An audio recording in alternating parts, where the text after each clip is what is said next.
Potato रवा finger बनाने के लिए आधा कप सूजी ले ली है, 1/4 कप दही ले लिया है। इन दोनों को मिक्स कर देंगे।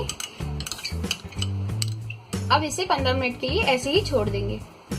4 पोटैटो को बॉईल करके ग्रेट कर लिया है। इसमें एक बारीक कटी हुई हरी मिर्च डाल देंगे, 1 कप हरा धनिया,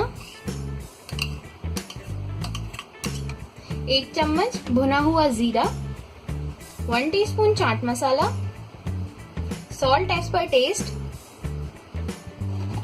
1 पिंच ब्लैक पेपर पाउडर। अब इसमें ये सोक्ड सूजी डाल देंगे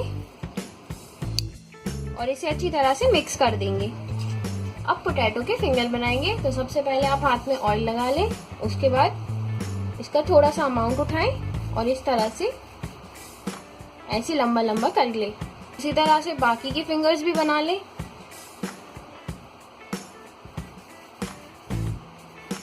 पैन में इतना ऑयल डाल दिया है कि इसमें पोटैटो फिंगर्स अच्छी तरह से फ्राई हो जाए। ऑयल भी गर्म हो चुका है। अब इसमें पोटैटो फिंगर्स डाल देंगे।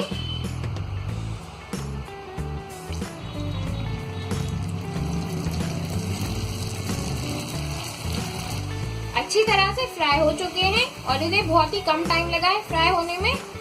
30 से 40 सेकंड में ये फ्राई हो गए हैं। इन्हें हम निकाल लेंगे और इसी तरह से सारे पोटैटो फिंगर्स फ्राई कर लेंगे।